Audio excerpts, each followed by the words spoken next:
My book is published. This has been a year-long process of editing, book design, proofreading, and finally getting it set for distribution. I used a hybrid model of self-publishing with the support of a team at FriesenPress. They are Canadian publishers, and they have all the distribution channels in place to get it available anywhere in the world.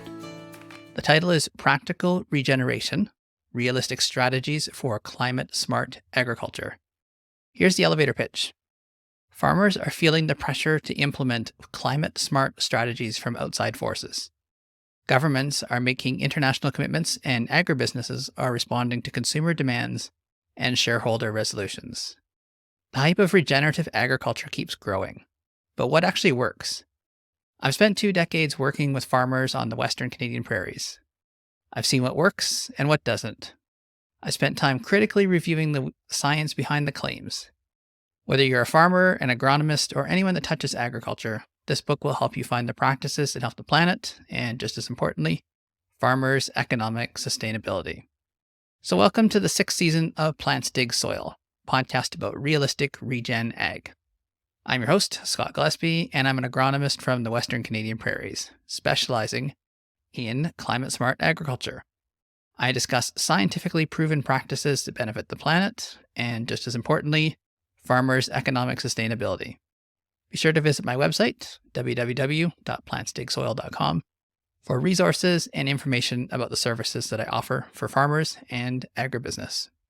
So to get the book, try your local bookstore first. If they can't get it, try their website. For reasons that I don't quite understand, sometimes it shows in online catalogs for retail delivery to a store or to your home, but bookstores are not able to order it through their system for stock. So just ask and search, and if you get stuck, email me. E-reader options are much easier to find. It's on all the major sellers' websites, for sale, plus on the publisher site. If you're local to me, near Taber, Alberta, Canada, I have copies that I can sell to you direct. Buying direct from me is the cheapest way to buy it, and I get more of the royalties. Buying from my publisher gives me the most royalties, but there's also shipping on top of that. You might have noticed I only put one podcast episode out, other than the audio version of the newsletter. I decided this year to go back to how I started. I'll concentrate on one solid agronomy episode per month, and try not to add in extras such as the news and book reviews. If you want to see interesting news, join my WhatsApp channel, follow me on X, which was called Twitter, and connect to me on LinkedIn. I have just one more event during the conference season. I'll be speaking at the Alberta Forage Industry Network, AGM, near Edmonton this coming Thursday. Beyond that, it's grow time. I hope you get it. It's grow time, which is the time to grow the crops. On the funding side of things, I'm finishing up with some SCAP applications now. The off-calf program announced it's taking on new applications a few weeks ago. If you're confused about the acronyms, just keep listening and I'll tell you more details. Basically, what you need to know is if there's anything regenerative you want to try on your farm, or there are new pieces of technology you want to try, it might be covered, so it's worth taking a look. The total dollars are over $100,000 per farm, and some programs even pay greater than 100%, because they compensate you for the opportunity costs in trying something new. If you're thinking of these, I suggest you get on them now. While they can be applied for in the spring and summer, there's many good reasons to do it now. First of all, they usually require approval before incurring expenses. This is also good for you, as you want to be sure that before you're spending the money that you're going to get it back. Second, if they get enough applications to fill, the available money will be used up and they'll shut it down. And finally, I don't have the time to work on them then, and expect that neither do you. So, after all, it's grow time.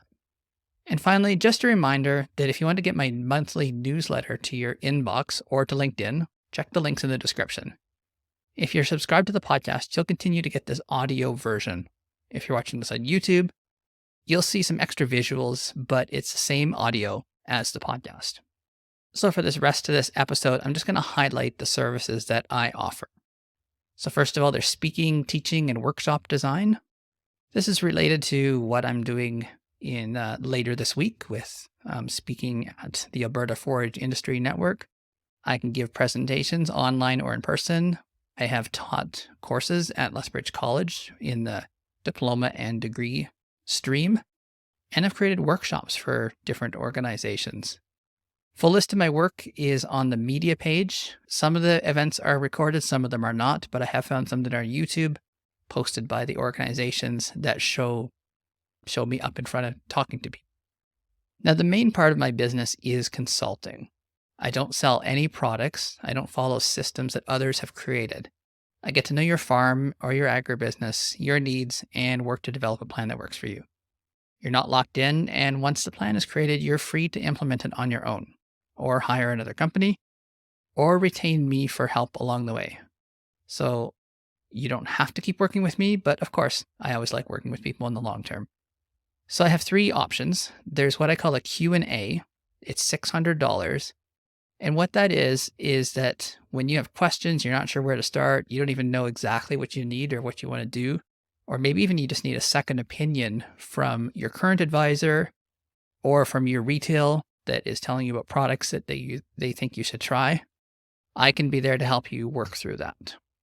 Now, the pricing includes one meeting in person within 100 kilometers of Tabor, Alberta, or online, and support through email, text, or phone for a 3-month period. So this works well over the winter. So I'm finishing up on this with a few people right now. It also works good for the summer. So if you just want a little bit of help as you're growing the crop and one time out to take a look at things as the season is going, then this is a perfect option. The next option is a big jump, but it's for people that want the full everything. They want me to look over their operation. They want the support through an entire year. They want quarterly meetings to go over things, and they want the support through email, text, and phone over that period. Now, this year can be started anytime. Of course, the ideal time is in the fall so that we can get familiar with the farm, put things in place, and then we have the summer season to grow the crop. So that's how a lot of people start. It's as I'm getting to know the farm, as I'm learning everything, and as you're getting to know me. And then there's the annual retainer, which is $2,000, and it's very similar. It's quarterly meetings, the email, text, phone support, and it can really be started any time, but ideally, again, it's started in the fall. And that's for people that either don't want the full everything, they just want some help through the year, they want more than the Q&A, or it's for people that have did the farm planning for 1 year, and then this is a way to keep going over year. Now, I mentioned the funding, so I'm going to go over it here. There's the SCAP funding, and it stands for Sustainable Canadian Agricultural Partnership. You can get up to $150,000 per farm. Now, there's many things covered, but here are the highlights. New technology, farm security, grain handling, buying new or upgrading existing center pivots, installing drip irrigation, digging a well, developing water supplies for crops or livestock, decommissioning old wells, developing a food safety plan or upgrading existing ones, developing new products or markets, fencing in riparian areas or adding fencing, perimeter and internal, increasing legumes or establishing native or tame forages, putting in shelter belts, eco-buffers, and pollinator strips, intercropping annuals for grain harvest, cocktail cover crops for green manure or forage, and establishing or enhancing wetlands. The off-CAF program is called the On-Farm Climate Action Fund, and it has similar things, but not exactly. There are some overlaps. So this one covers cover crops for seed and seeding costs. It covers soil testing and mapping, manure, compost, and digestate hauling and application, split applied nitrogen and nitrogen inhibitors, establishing perennial legumes or renovating a pasture, and getting set up for rotational grazing, which could be internal fencing and water. Now with this one, you must have a CCA or PAG on the application, and I have most designations. There's no better time to start working with me because the fees included in this can be added to the application and you'll get them back. This is the same for the SCAP program. Most of the things, my fees can be included and then they can get reimbursed to you So if you have a project you want to do and you want to see how independent agronomy works, it's a great way to start. Finally, I'm just going to highlight my course that I have. It's an online course, self-directed. You can run it anytime you want. It's called Profitable from the Start, Cover Crops for the Prairies. In it, you'll make a cover crops first plan, which I consider to be a fit, the implementation, return on investment, species, and termination. Now, cover crops have not been a good option in the prairies for the last few years, and I don't see them being a great option this coming year. So I don't expect that you will be taking this right away. However, if you do have some extra time, it could be something to learn before you're ready to do it, because if the weather changes, if you have some circumstances where cover crops could fit, maybe you want to know how the best way is to start. And the best time to learn is when you have the time and are not in a big rush. So thank you for listening, and I will talk to you again next time.